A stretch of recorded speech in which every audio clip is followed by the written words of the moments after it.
Buenas tardes con todos y todas. Reciban un cordial saludo a nombre del señor presidente del Jurado Nacional de Elecciones, el magíster Roberto Rolando Burmeo Bermejo, y de la directora de la Escuela Electoral y de Gobernabilidad, la doctora Enid Pinedo Bravo. Es un honor darles la más cordial bienvenida a una nueva jornada académica de los martes electorales, un espacio formativo de la Escuela Electoral y de Gobernabilidad que reafirma el compromiso del Jurado Nacional de Elecciones con la difusión del conocimiento electoral, la transparencia y el fortalecimiento de la democracia en nuestro país. En esta oportunidad desarrollaremos la conferencia titulada Calificación de fórmulas y listas de candidatos en las elecciones generales 2026, la cual tiene como propósito dar a conocer las reglas del proceso de calificación de las fórmulas presidenciales, las listas de candidaturas al Senado, a la Cámara de Diputados y al Parlamento andino. Asimismo, busca explicar de manera clara el rol y las decisiones que vienen desarrollando los jurados electorales especiales y el Pleno del Jurado Nacional de Elecciones, contribuyendo a fortalecer la comprensión pública del sistema de justicia electoral. En un contexto en el que la ciudadanía demanda procesos cada vez más transparentes y confiables, resulta fundamental comprender las reglas vigentes de calificación de candidaturas, así como las principales decisiones adoptadas durante el proceso electoral, fortaleciendo de esta manera la confianza ciudadana en las instituciones democráticas. Para el desarrollo de este importante tema, contamos con la destacada participación de la doctora Angélica María Grande Montalvo, doctora en Ciencia Política y máster en Gobierno y Administración Pública por la Universidad Complutense de Madrid, abogada por la Pontificia Universidad Católica del Perú y cuenta con una amplia experiencia en procesos formativos en materia electoral, con énfasis en justicia electoral y fortalecimiento institucional. Antes de dar inicio a esta exposición, invitamos a todos los participantes presentes en la sala a compartir sus ideas y preguntas sobre el tema a desarrollar a través del chat. Sin más preámbulos, damos inicio a esta jornada académica de los martes electorales. Adelante, doctora María Angélica. Muchas gracias, Jessica. Buenas tardes a todos y a todas. Bienvenidos. Muchas gracias por acompañarnos en este encuentro que es académico, informativo y, bueno, profundamente democrático. Los martes electorales constituyen un espacio, pues, de mucha tradición en la Escuela Electoral y de Gobernabilidad. Así que para mí, pues, será un gusto poder compartir con ustedes este tema que es tan crucial en este momento. Bueno, voy a compartir, si me permiten un minuto, mm, una presentación que he preparado para poder, pues, guiarnos. Perfecto, Jessica, muchas gracias. Muy bien, entonces, hoy día pues son las 6, poco más de la tarde, y 3 de febrero. Estamos en un momento muy importante del calendario electoral y, de hecho, lo que nos convoca hoy es un tema que es crucial, ¿no? En esta etapa del proceso electoral y que pasa muchas veces desapercibido para los ciudadanos, pero es un momento del calendario electoral que tiene una gran trascendencia y una gran repercusión. ¿Por qué? Y porque, pues, ordena, ¿no? Ordena el proceso electoral en el sentido que, a partir de lo que, digamos, se defina en esta etapa, pues vamos a tener ya certeza absoluta de quiénes son las organizaciones políticas y los candidatos que efectivamente, pues, van a participar el 12 de abril, ¿no? En la competencia electoral rumbo a los cargos de gobierno más importantes del país. Entonces, esta trascendencia del tema eh, me ha motivado para presentarles, digamos, tres aspectos importantes que creo que debemos, de alguna manera, abordarlos, pues, para que el objetivo, digamos, de esta sesión se cumpla, y es que todos los que estamos aquí presentes, entendamos, ¿no? La importancia de este momento del calendario electoral.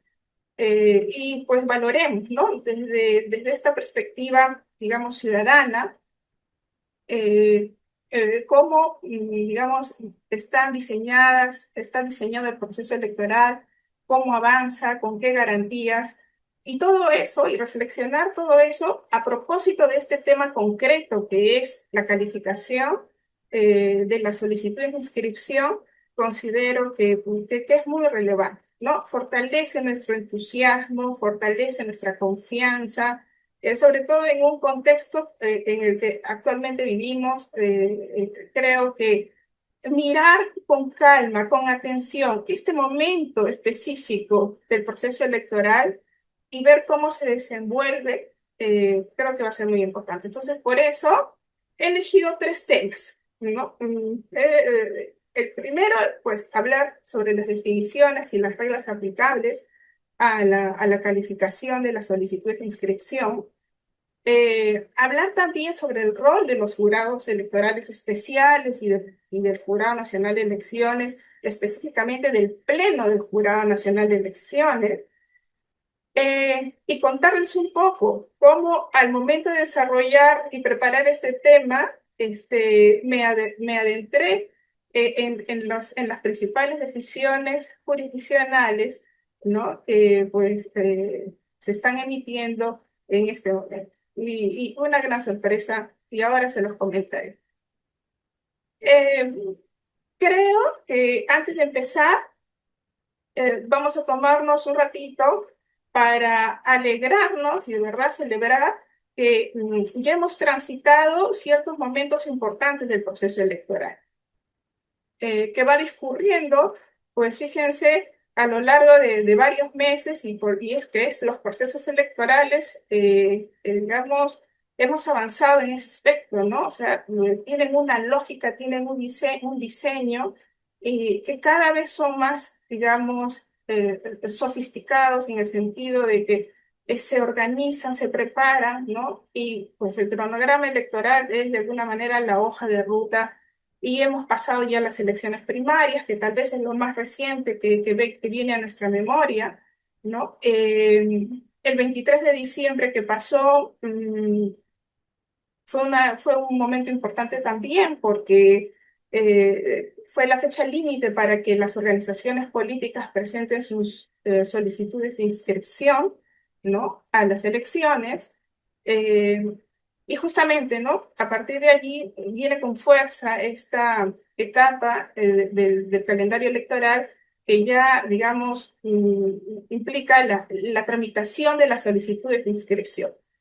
En este escenario puntual es donde nos encontramos con una fase del trámite de inscripción que es la calificación.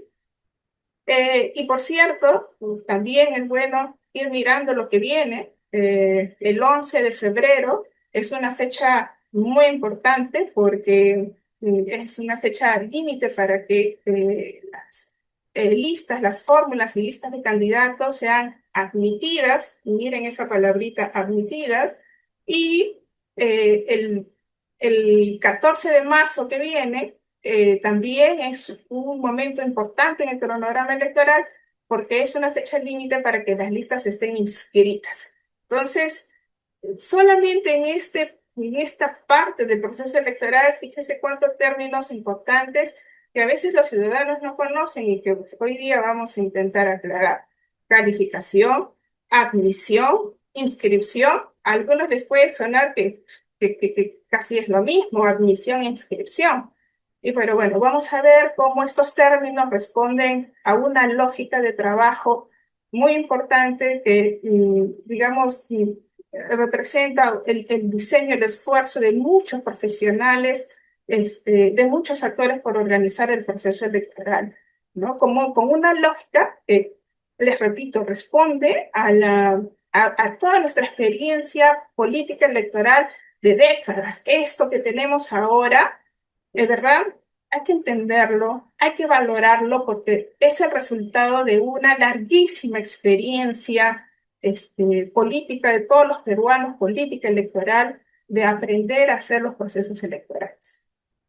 Entonces, ya nos ubicamos en el cronograma electoral. Y pues creo que la pregunta de inicio, ¿no? Sería, ¿qué cosa es exactamente la calificación de solicitudes de inscripción de listas y formas, ¿no? Y la respuesta, pues, es bien sencilla. La calificación es el inicio del trámite de inscripción, ¿no? De las fórmulas y de las listas de candidatos. El trámite de inscripción es el primer acto del trámite de inscripción. Todo el trámite está compuesto por 4 actos sucesivos, ¿no?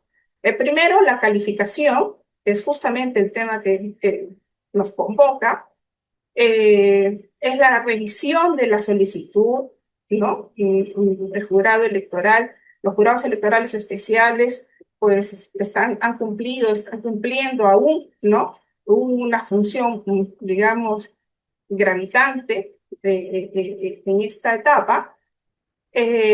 Y al momento de revisar la solicitud, pues de encontrar alguna observación, pues la solicitud será declarada inadmisible y vendrá el siguiente acto, que sería la subsanación de las inconsistencias detectadas por los jurados electorales especiales. Es el segundo acto, ¿no? La subsanación de ser el caso.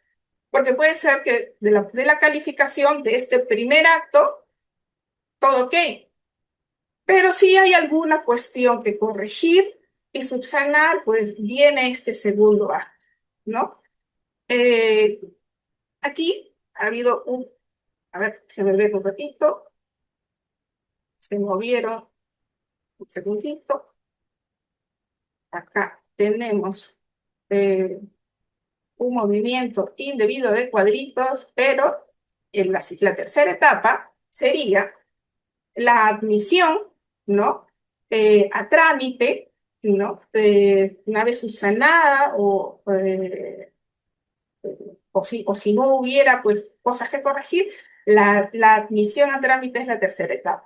Y la última, pues, es la admisión a trámite, quiere decir, pues, que es un momento en el que la solicitud de inscripción, ¿no? Que se da paso a un momento importante de toda la tramitación, que es el periodo de tachas, que es un momento crucial donde los ciudadanos participan en esta etapa del proceso, ayudando a la justicia electoral a, digamos, volver a evaluar aspectos que de repente no vieron los jurados electorales especiales, pero sí lo vieron los ciudadanos, ¿no? Y justamente la tacha viene a ser ese momento del cuestionamiento, ¿no? De digamos, postulación eh, que ha sido admitida, pero que desde la perspectiva del ciudadano, pues, verdaderamente no cumple alguno de los requisitos de ley.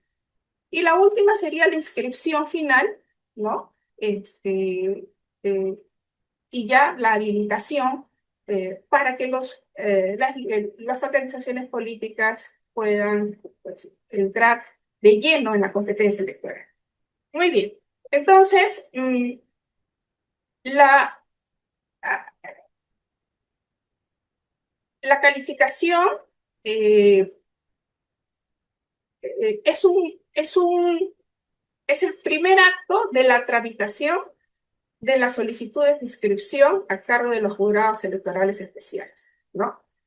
Es la verificación, ¿no? De esta solicitud, y esta verificación significa observar, analizar si las postulaciones que presentan las organizaciones políticas, ¿no? Están acorde con las reglas y las normas electorales, ¿no? Entonces, fíjense qué importante, y quiero resaltar esto, ¿no? Primero que esta verificación no es un mero trámite administrativo, ¿no? No es un cotejo de documentos simple y llano, ¿no? Esta verificación es, digamos, implica un proceso de análisis, de control. Y ya vamos a ver que no solamente de un control, son 2 controles importantes, ¿no? uno a cargo del jurado electoral especial y a otro a cargo del Pleno del Jurado Nacional de Elecciones. Si es que lo decidido por el jurado electoral especial, pues no este, generara, digamos, un cuestionamiento por parte de las organizaciones políticas, ¿no? Que a través de un recurso de apelación eh, expresan que no está de acuerdo con lo decidido por los JE. ¿No? Entonces, volvamos. Lo primero que queremos saber, ¿qué cosa es la calificación?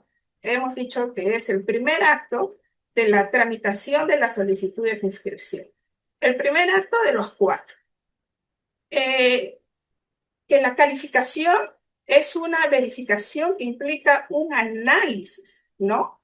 Un cotejo que tiene que ser responsable de la documentación y de los requisitos.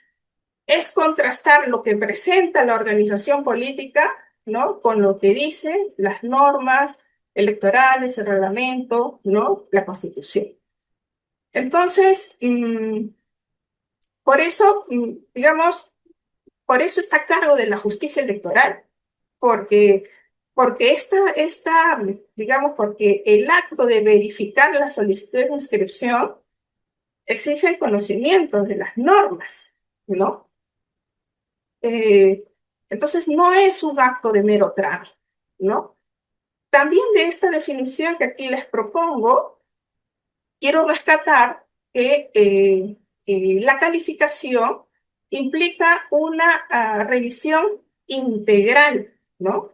Una revisión integral de la solicitud de inscripción.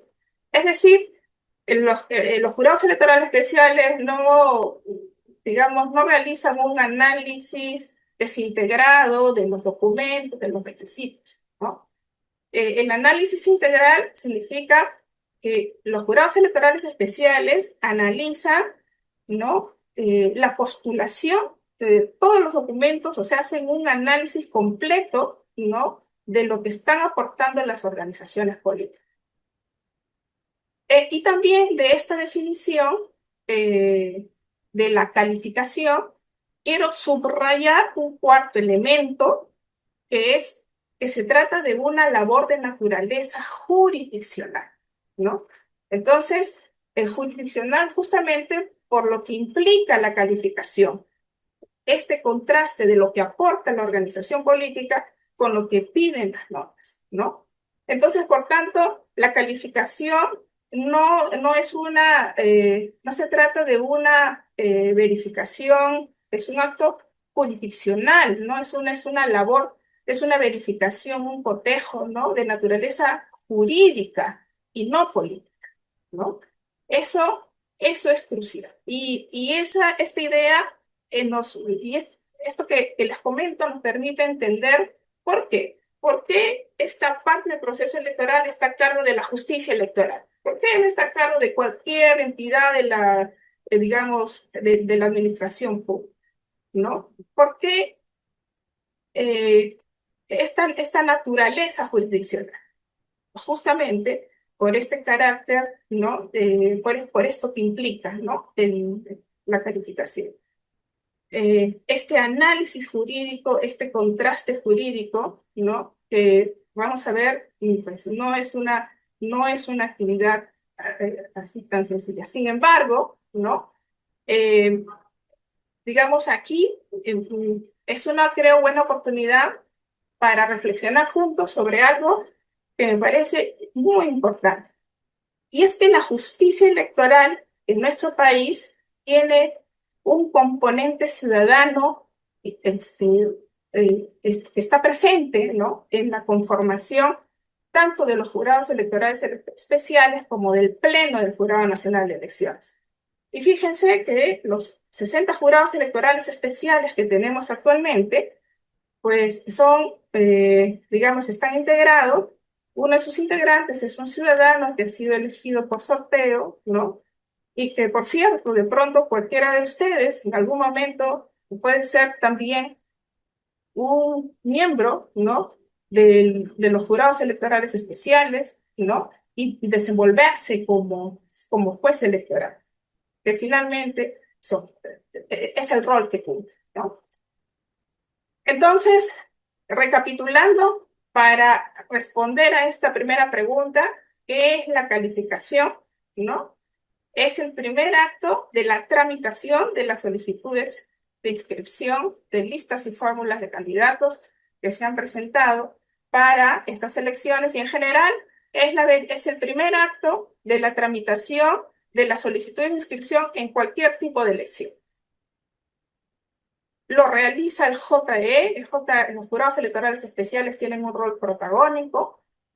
Se trata de una labor analítica, no de una labor administrativa de mero trámite, y es una labor analítica de carácter jurídico, ¿no? Que consiste en cotejar que lo que proponen y aportan las organizaciones políticas en calidad de postulaciones se condice con lo que piden las normas electorales.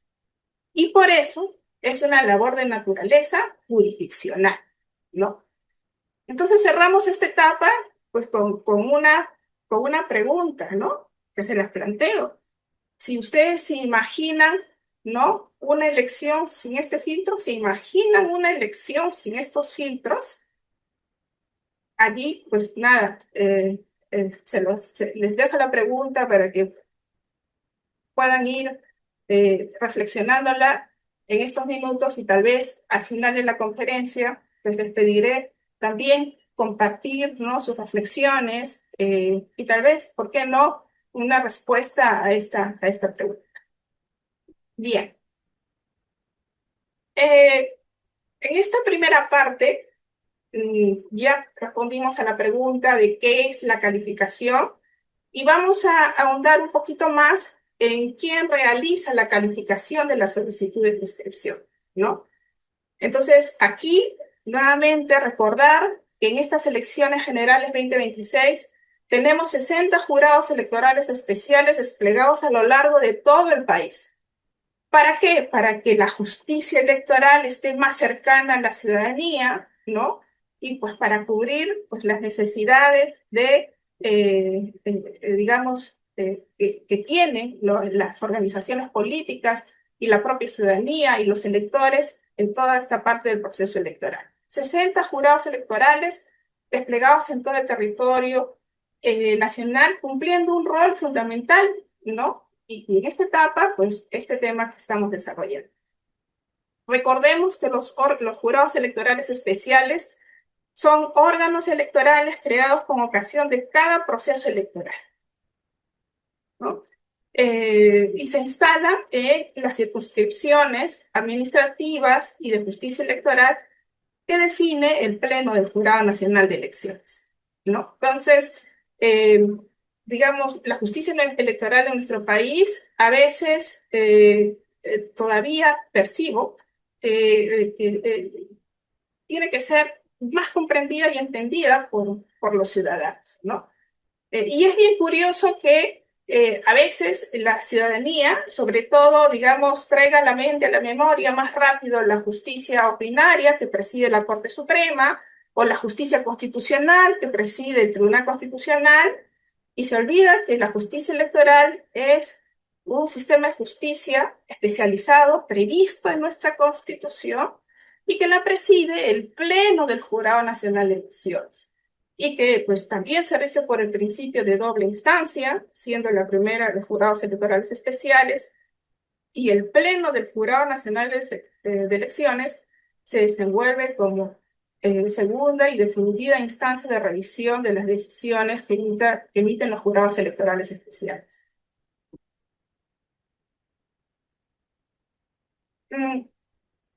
A la hora de realizar la calificación, de las solicitudes hay un primer aspecto muy importante, ¿no? Que tener en cuenta, que es una cuestión de naturaleza procesal, pero sí es importante que se lo recuerde, que cada jurado electoral especial califica las solicitudes que le llegan en función del criterio de competencia, ¿no? Están definidos los ámbitos territoriales, los espacios, las circunscripciones donde actúa cada jurado electoral especial, ¿no?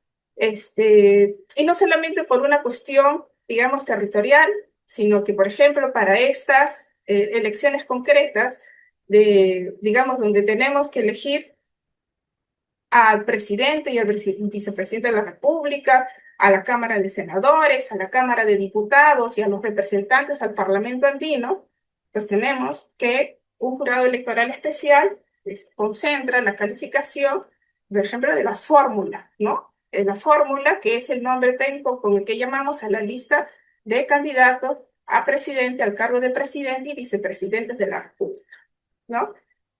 Eh, entonces, un poquito para, digamos, cerrar esta pregunta también importante de quién realiza la calificación, ¿no? También, como no, recordar el rol del Pleno del Jurado Nacional de Elecciones, ¿no? Que resuelve respecto a las calificaciones, pues las apelaciones que interponen las organizaciones políticas contra las decisiones, ¿no? que emiten los jurados electorales especiales y que les son adversas, obviamente. Por ejemplo, el caso de estas decisiones, ya vamos a ver, ¿no? Qué sorpresa, el caso de las decisiones relativas a que declaran improcedentes las inscripciones, que no les dejan ni entrar, ¿no? Por diversos motivos. Entonces, un poquito más adelante les voy a decir, les voy a explicar por qué me ha llamado la atención esto en esta fase, pero decirles que el Pleno del Jurado Nacional de Elecciones, juntamente con los jurados electorales especiales, digamos, constituye estas instituciones de soporte, ¿no? de esta actividad que es crucial. Digamos, ellos representan, desde mi perspectiva, el compromiso del Estado de cuidar que las elecciones sean limpias, que sean ajustadas a las normas, ¿no? Y con su rol no solamente cuidan que el proceso electoral se dé en los términos que las normas electorales señalan que deben darse, sino que también con su acción cuidan, ¿no? A la ciudadanía, al elector, ¿no? En la medida de que esta labor de calificación, ya vamos a ver, es una labor que tiene método, es una labor, digamos, analítica, que está diseñada con una lógica eh, que permite decir que esto no se trata de un mero trámite, sino que tiene una trascendencia, digamos, mayor. Bien, hemos dicho, hemos recordado qué es la calificación, de qué se trata la calificación de las solicitudes de inscripción. Hemos dicho también qué implica o cuáles son las instituciones, quién ejecuta esta calificación. Y vamos a entrar a una tercera pregunta que también me parece importante socializarla con ustedes, y es cómo se realiza la calificación de las solicitudes de inscripción. Muchos se deben estar preguntando eso, ¿no? Entonces, aquí, ¿no? Fíjense que incluso si un ciudadano lee las normas, el reglamento electoral, tal vez no logre tan fácilmente entender cuál es la lógica de la calificación. Por eso, un paréntesis para decir nuevamente que estos espacios son fundamentales y pues nada, qué alegría que podamos estar compartiendo y socializando nuestra comprensión, ¿no? De estos temas.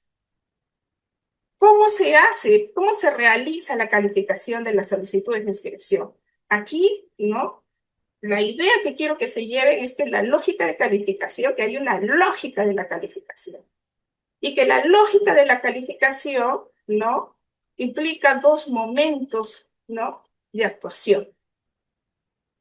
Entonces, esta lógica de la calificación la entienden perfectamente los jurados electorales especiales. En otras palabras, vamos aquí en este momento a decirles cómo trabajan los jurados electorales especiales, ¿no?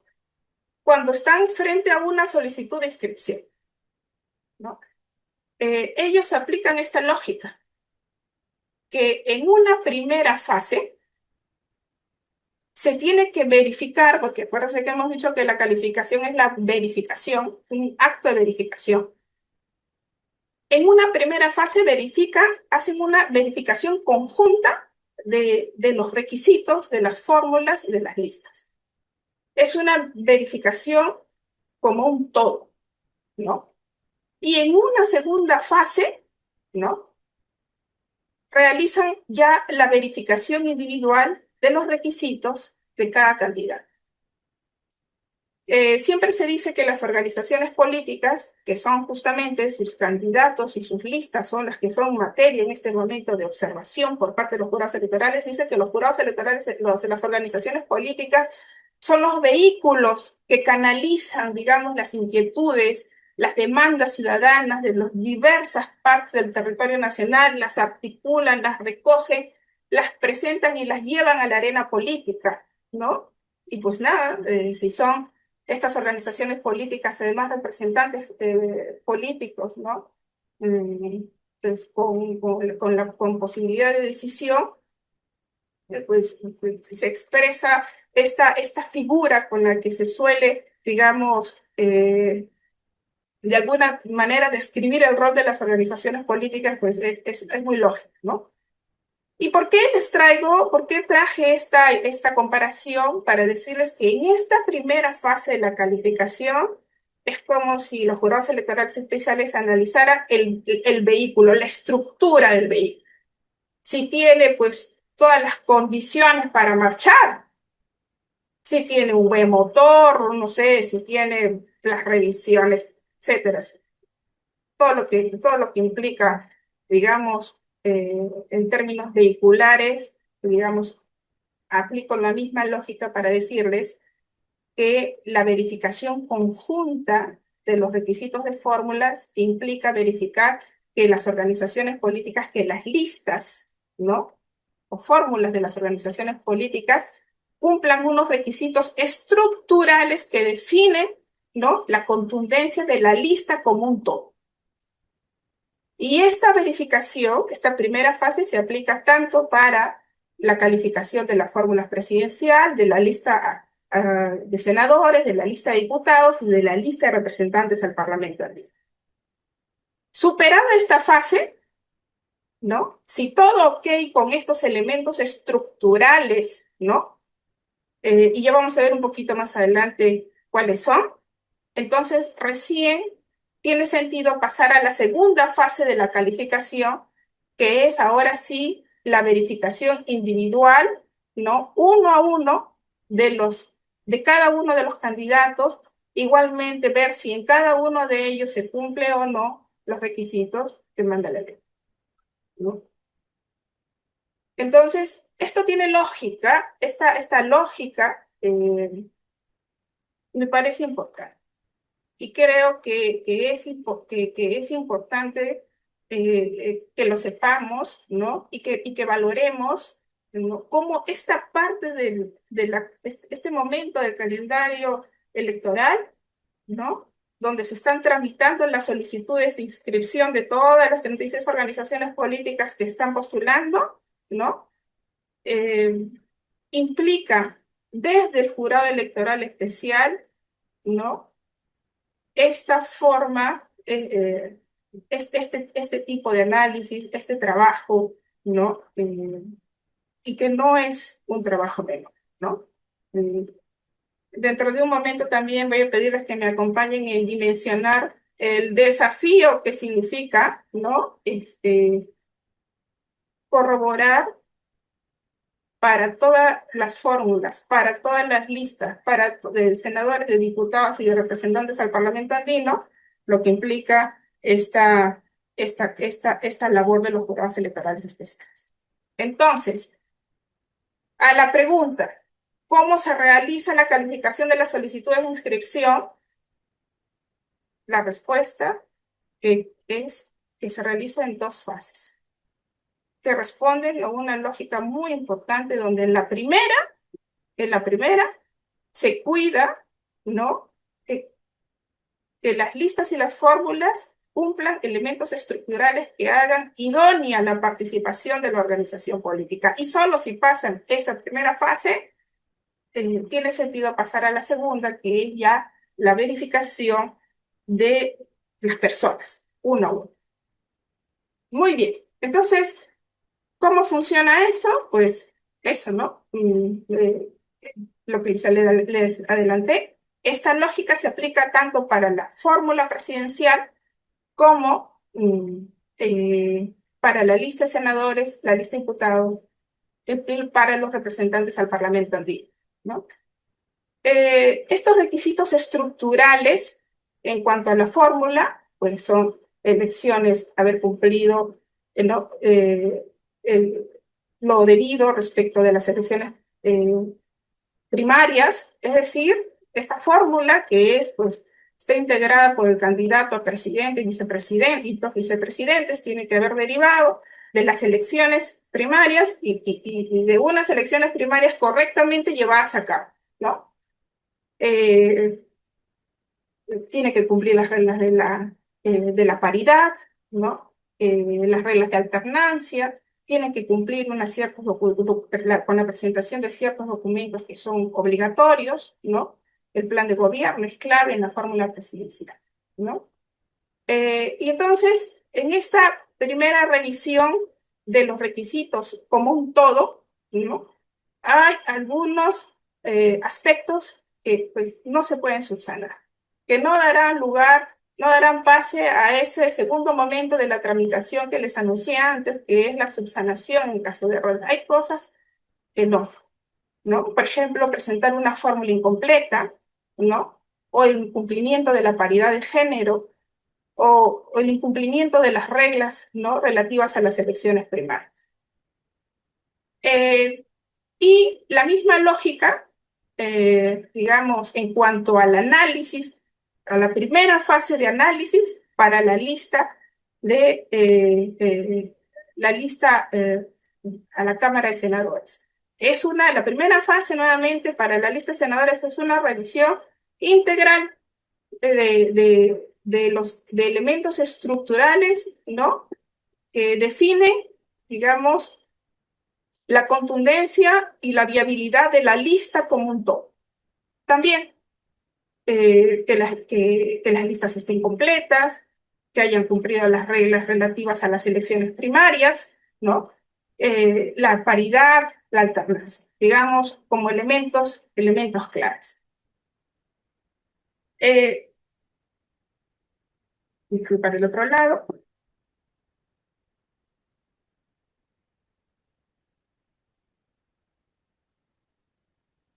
Muy bien. Entonces, lo mismo acá para senadores y diputados.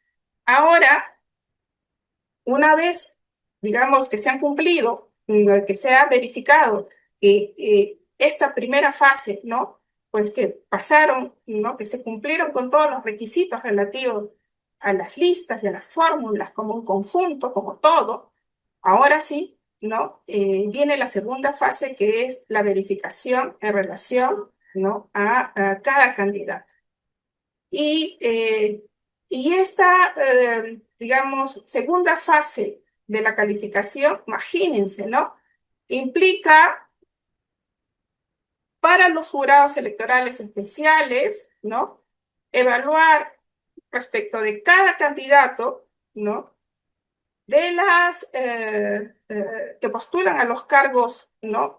Presidente y vicepresidente, senadores, diputados y representantes al Parlamento latino, si cumplen los requisitos básicos, si no incurren en los impedimentos y si cumplen pues algunos otros aspectos importantes referidos, ¿no? Digamos que habilitan la postulación individual, renuncias, afiliaciones, licencias, ¿no? Entonces, eso, para que empieza aquí la revisión uno a uno, ¿no? Eh, Peruanos, que para el caso de presidentes y vicepresidentes, los requisitos básicos, ser peruano de nacimiento, tener como mínimo 35 años cumplidos a la fecha límite de presentación de la solicitud de inscripción, o sea, que fue el 23 de diciembre, tener derecho a sufragio habilitado, estar inscrito en el RENIEC, haberse afiliado a las organizaciones políticas hasta el 12 de julio y haber sido elegido en elecciones primarias, ¿no? Y también verificar que no incurran en los diversos impedimentos, no tener sentencias condenatorias, no tener la ciudadanía suspendidas, ¿no? Mm, y pues estos otros impedimentos relativos a las renuncias oportunas, las licencias sin goce de haber si se tratan de funcionarios y trabajadores públicos, etc. Lo mismo con los senadores. En la segunda fase de la calificación, ¿no? Eh, para cada uno de los candidatos al Senado, tan de cada organización política, de estos 30 que son elegidos a nivel nacional, que vamos a elegir a nivel nacional, y los otros 30 que se eligen por acá, circunscripción territorial, ¿no? Igual, respecto de cada uno, de cada organización, de todas las organizaciones políticas que están postulando. Requisitos básicos, perdón, de nacimiento, para los senadores, derecho al sufragio, estar inscrito en el RENIEC, haberse afiliado a la organización política igual hasta el 12 de julio del 2024, haber sido elegido en elecciones primarias, ¿no? Para senador, tener 45 años cumplidos a la fecha límite de la presentación de la solicitud de inscripción o haber sido congresista o diputado. Y para los diputados, tener 25 años cumplidos al momento de la presentación de la solicitud de inscripción. Igualmente, se verifica que no estén incurriendo en los diversos impedimentos. En esta segunda fase, y aquí, ¿no? Quiero reflexionar con ustedes, ¿no? Lo siguiente. En esta segunda fase de la calificación, que es la verificación del cumplimiento de los requisitos de cada candidato, es crucial un documento que es el formato de declaración jurada de hoja de vida de cada candidato, ¿no? Es el documento crucial, central, a partir del cual se realiza esta segunda fase, ¿no? Entonces, la hoja de vida no es un mero formulario que se llene y ya está, ¿no? Lo que se ponga o no se ponga en la declaración jurada de hoja de vida tiene consecuencias, ¿no? Eh, y por eso, digamos, este documento, aparte de viabilizar esta segunda fase de la calificación, y fíjense qué importante, ¿no? De esta forma, digamos, el Jurado Electoral Especial y el Pleno del Jurado Nacional de Elecciones, como responsables de esta, digamos, verificación en base a la hoja de vida, lo que hacen es concretar este mandato constitucional y legal, ¿no? De que las candidaturas deben ser transparentes, ayudan a la ciudadanía, en verdad, a un voto informado, a llegar a las elecciones con un voto informado. Aquí, en este formato de declaración jurada de vida, está la información personal, académica, laboral, patrimonial y judicial de cada uno de los candidatos. Todos los que llegan al cuarto acto y logran inscribir las candidaturas, pues todas las listas, ¿no? Que se inscriben, ¿no? Implica al mismo tiempo la socialización a través de la plataforma electoral del Jurado Nacional de Elecciones de las hojas de vida de los candidatos. Y en este momento estamos en esa etapa donde hay, junto con las iniciativas del Jurado Nacional de Elecciones, muchas otras iniciativas donde lo que quieren justamente es eso, ¿no? Que esta información de las declaraciones juradas de hoja de vida puedan ser conocidas por los ciudadanos, porque fíjense qué rol tan importante, ¿no? Es a partir de aquí, de este documento, que será posible que los ciudadanos lleguen al 12 de abril, ¿no? Informados, ¿no? Y conscientes de a quién pues, van a darle su voto. Entonces, Doctora, disculpe que le interrumpa, ya estamos por concluir. gracias, Jessica. Sí, como empezamos un poquito tarde, deme 5 minutos y termino. Gracias, Jessica. Aquí es donde quiero que dimensionemos juntos el desafío que implica esta segunda fase de la calificación. Para las fórmulas presidenciales, ¿no? Cada una de las 36 organizaciones políticas ha presentado 3 candidatos, presidente y 2 vicepresidentes. Para la Cámara de Senadores, cada organización política ha presentado 86 candidatos, ¿no? 56 para la Cámara de Diputados, ¿no? 56 candidatos procedentes, digamos, que compiten para las elecciones por distrito electoral múltiple y 30 para los senadores nacionales. Para la Cámara de Diputados, cada ciudadano, cada organización política ha presentado 158 candidatos, ¿no? igual representando a todas las circunscripciones territoriales. Y para los representantes del Parlamento andino, cada una de las 36 organizaciones políticas ha presentado 16 candidatos. Es decir, por cada organización política, aprox 263 candidatos, multipliquen eso por 36 organizaciones políticas. Estamos ante la tarea, los jurados electorales especiales, los 60 jurados electorales especiales enfrentan la tarea de calificar más de 9.000 candidaturas, con todos estos componentes que son muchos, abundantes, ¿no? Esta consistencia de la persona candidato con lo que pide la norma. Y por eso aquí he introducido que en esta etapa de la calificación, ¿no? La inteligencia artificial del Jurado Nacional de Elecciones, pues ha sido un gran apoyo, ¿no? Para procesar rápidamente toda esta información, ¿no? Un gran aliado, silencioso, ¿no? Aliado silencioso de esta labor de calificación. Alerta inconsistencias, procesa rápido la información, pero como veremos, quien decide son las dos instancias de la justicia electoral, ¿no?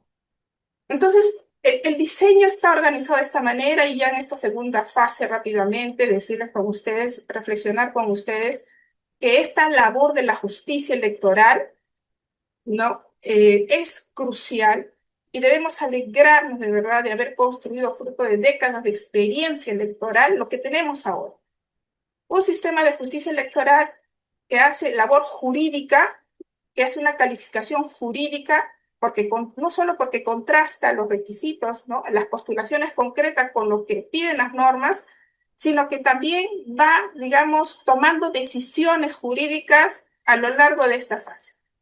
Si todo ok con las solicitudes, pues las declarará admitidas. Si presentan errores, pues las declarará inadmisibles. En este caso, las organizaciones políticas subsanan y pues se admiten esas solicitudes y siguen la tramitación. Si no subsanan, ¿no?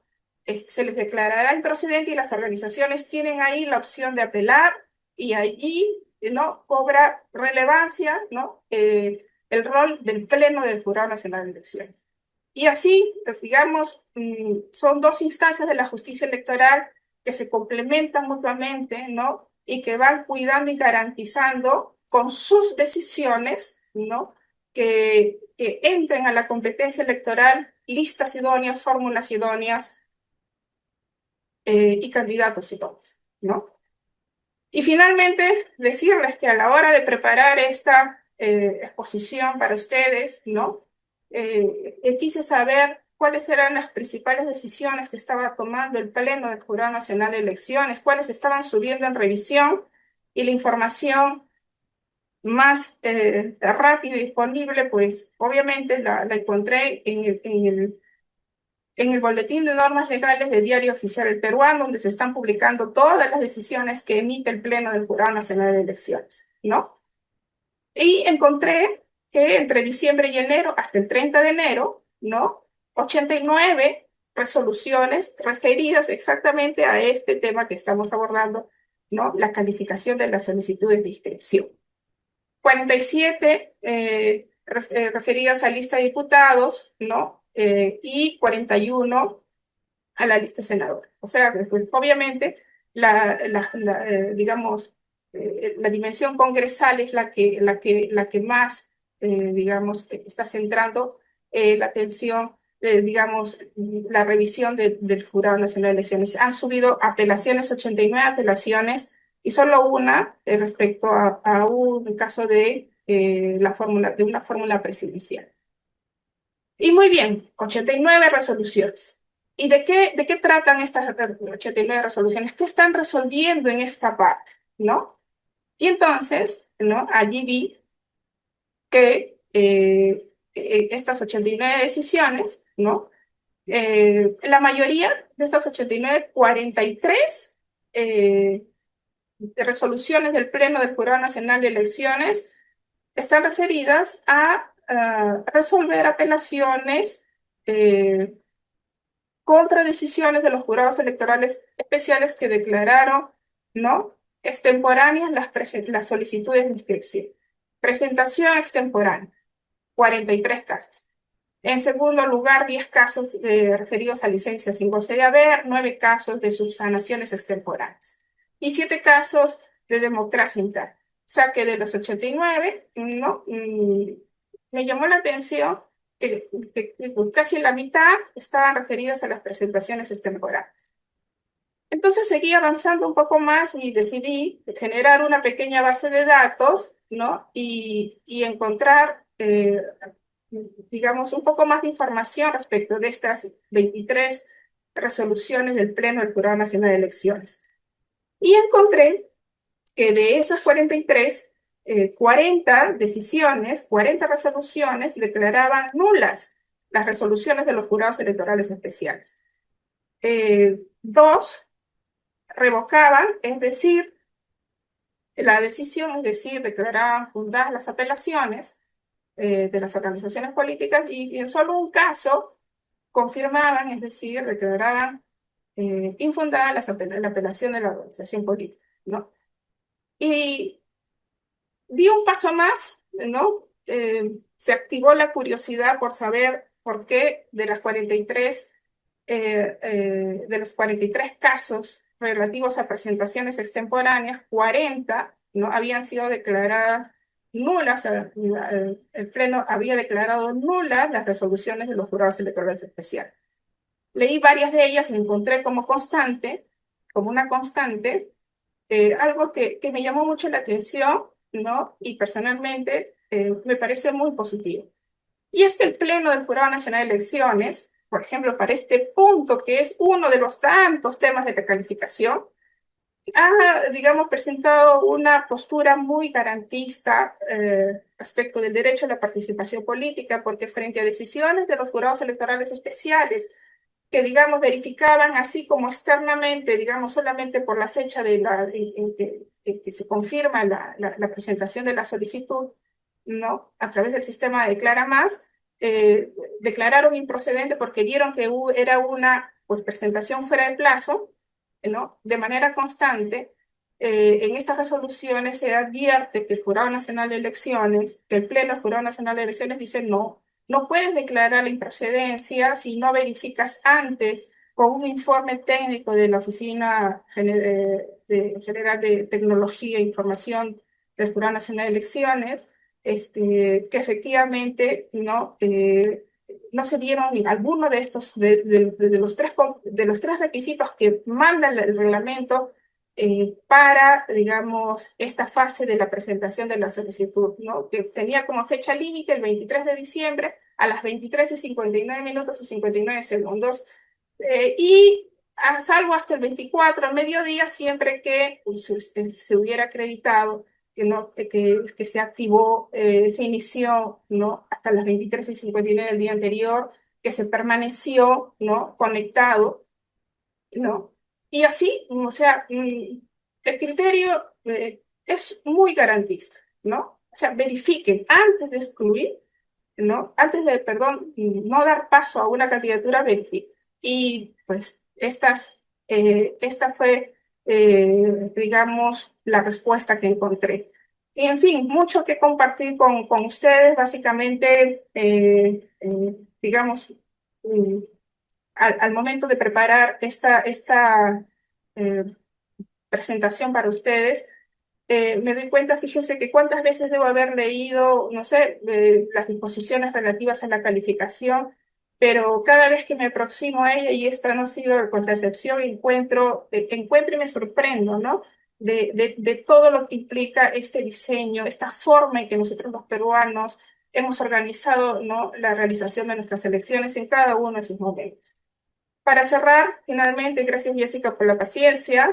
La calificación no se agota en la verificación de los documentos, ¿no? Eh, es una verificación que cumple, digamos, una lógica de trabajo y es una verificación de carácter jurídico, ¿no? Una segunda conclusión importante es justamente lo que implica estos dos momentos de la calificación, la primera y la segunda fase. Valorar mucho, ¿no? Cómo se cuida la idoneidad, ¿no? De las listas y de las fórmulas y luego cómo se cuida que cada candidato ingrese pues, con el perfil que exigen las normas. Una tercera conclusión importante es que la justicia electoral actúa, ¿no? O sea, tenemos reglas y tenemos instituciones, en verdad, que las hacen cumplir, que son el Jurado Nacional de Elecciones y el Pleno del Jurado Nacional de Elecciones, que no deciden discrecionalmente, ¿no? Sino que en su labor jurisdiccional interpretan las normas, aplican principios y aplican las normas y los que mandan estas normas a los casos concretos. Finalmente, pues que en las principales decisiones ahora mismo respecto de esta etapa prevalecen sobre todo los casos, ¿no? El Pleno ha revisado en apelación, ¿no? Ha conocido en apelación sobre todo casos de presentación extemporánea, ¿no? Y subsanación extemporánea y ha tenido una postura, desde mi perspectiva, bastante garantista. Y bueno, finalmente que la publicidad y la transparencia de cómo deciden estos dos órganos está al alcance de todos nosotros. Mm, a mí se me ha activado mucho la curiosidad por ir más a fondo de cómo resuelven cada una de estas, digamos, circunstancias que van apareciendo, cómo analizan, cómo deciden. Me da mucho orgullo de ver cómo ha avanzado, ¿no? Nuestra institución, el Jurado Nacional de Elecciones, en procesar la información, incluso pues innovando con la tecnología, y creo que eso le da espacio a lo que es crucial en esta etapa, que es el análisis, ¿no? Que deben realizar los jurados electorales especiales y pues nada, el propio Tribunal Supremo Electoral, que es el Pleno. Bueno, muchas gracias por la paciencia y pues espero haberles presentado eh, con claridad, con la mayor claridad posible, todo lo que implica este momento y quedo atenta a sus reflexiones o a las preguntas que pudieran tener. Muchas gracias. Muy bien, muchas gracias. Agradecemos a la doctora Angélica Grande Montalvo por su excelente disertación desarrollada el día de hoy. A continuación procederemos a dar respuestas a algunas de las preguntas que hemos recibido de los participantes presentes en la sala, las cuales han sido enviadas a través del chat. Bueno, doctora, iniciamos con la primera pregunta de Marco Malpartida. La consulta es, ¿cuál considera que es el principal desafío técnico del Jurado Nacional de Elecciones en la calificación de listas para las elecciones generales 2026? Excelente pregunta y creo que el principal desafío era hacer frente a la dimensión de listas, fórmulas y candidatos, ¿no? A la dimensión del trabajo de la calificación, ¿no? Eh, y eso, de alguna manera, pues, se ha, digamos, aligerado bastante ese trabajo a través de la inteligencia artificial, ¿no? Eh, este esfuerzo tan grande por innovar, ¿no? Por incorporar el uso de la tecnología para estas cosas operativas, ¿no? Eh, es fundamental. Y en cuanto al desafío técnico, para esta parte, que es lo que te puedo responder, ¿no? Creo que vamos por buen camino, ¿no? Y lo otro crucial y que sí es importante, ¿no? Y que deja espacio, justamente este avance tecnológico deja espacio para que los jueces electorales, ¿no? Que a nivel de los jurados electorales especiales son un juez superior, un fiscal superior y un ciudadano, entre los tres, puedan decidir, ¿no? Con justicia, ¿no? este, cada caso, ¿no? Ciertamente, ¿no? Alineándose a lo que dicen las normas, pero también buscando la razonabilidad de cada circunstancia. Resolver un caso concreto, o sea, cómo una norma, ¿no? Se aplica a un caso concreto, fíjense que justamente es una labor jurídica, ¿no?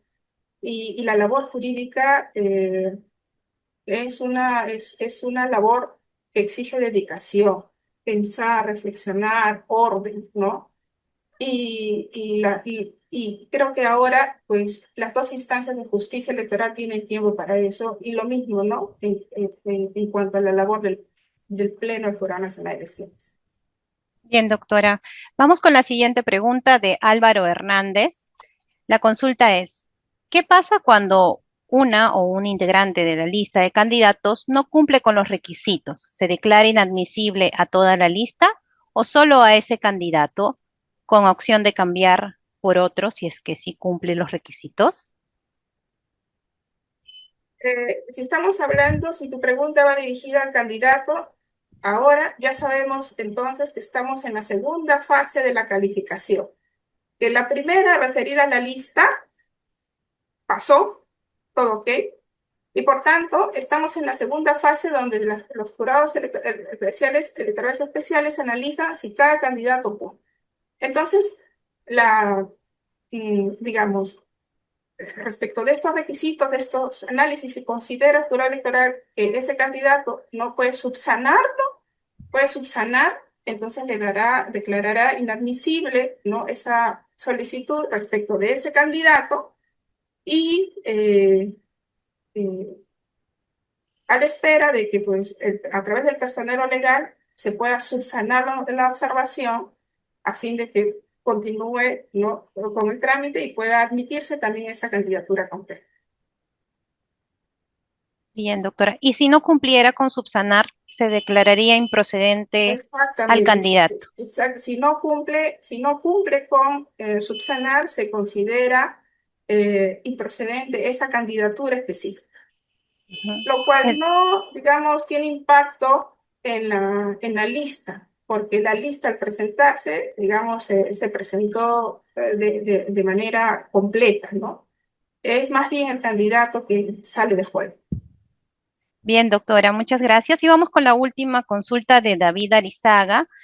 La consulta es, si un candidato tiene una sentencia condenatoria y se encuentra consentida y ejecutoriada, pero la pena la va a cumplir el 2027, ¿puede postular teniendo en consideración que ya cumplió su inhabilitación? Mm, qué buena pregunta. Eh, digamos, nuestro el legislador, pero en realidad, pues, eh, todos estos mecanismos legales que buscan la idoneidad de los candidatos son, digamos, aprobadas por ley, por el Congreso, ¿no? Y tenemos, digamos, como regla general y un mandato constitucional, ¿no?, que toda persona, ¿no?, con una sentencia condenatoria, lo dice el artículo 34A de la Constitución, que tenga solo una sentencia condenatoria en primera instancia vigente, pues está impedido de postular. Entonces es un mandato constitucional, y cada vez que lo comento eso, que lo comento, pues surge esto, ¿no? Esta idea de, pero ¿cómo, no? Solo en primera instancia, y pero ¿y doctora, qué pasa si en segunda instancia se dice que no? Eh, el legislador, en su rol de constituyente derivado, a la hora de incorporar esta reforma constitucional, sopesó digamos, este derecho a la presunción de inocencia frente a esta necesidad eh, pública, ¿no?, de encontrar mecanismos para cuidar que a los máximos cargos de gobierno lleguen este, eh, personas idóneas. Eh, es bien interesante, aprovecho esta pregunta, entonces, para decirles que tenemos un impedimento en el caso de sentencias vigentes solo en primera instancia, ya imagínense todo lo demás, ¿no? Y aprovecho para decirles que es la primera vez que en una sentencia, en una de las resoluciones del Pleno del Jurado Nacional de Elecciones, he encontrado una invocación firme hacia las organizaciones políticas, ¿no?, que justamente en esta etapa tienen la responsabilidad de presentar postulaciones idóneas. porque claro, van a representar, digamos, a los ciudadanos en la toma de decisiones a nivel de ejecutivo, a nivel del Senado, a nivel del Congreso, a nivel del Parlamento andino. Están llegando a cumplir un rol que es importante para la felicidad y el bienestar de todos los ciudadanos. Están yendo a ocupar los máximos cargos de gobierno del Estado para que con su labor muestren que la existencia del Estado tiene sentido. Entonces, con esta mirada existen varios filtros, ¿no? Varios intentos y fórmulas legales que pues muchos de ellos se están aplicando ahora mismo, están referidos justamente, ¿no? a, a estos casos, sobre todo de las sentencias. Qué bueno Bien. que cerremos con esta pregunta, Jessica, porque si me permites, básicamente decirles que este encuentro es clave. Estamos todos, ¿no? Desde nuestra postura de ciudadanos, y esta es la finalidad del martes electorales, ¿no? Que sea un espacio de manera sencilla, ¿no? Presentemos, comprendamos la lógica de cómo se hacen los procesos electorales, cómo se construyen y cómo estamos llegando al 12 de abril.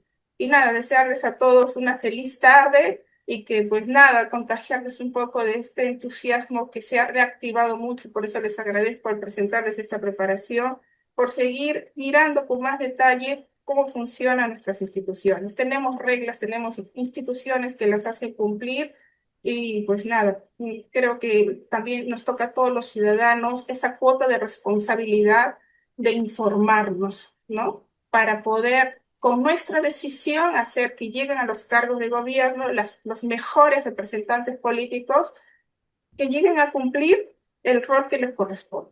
Y bueno, y termino con eso nuevamente. Muchísimas gracias a todos y hasta otra oportunidad.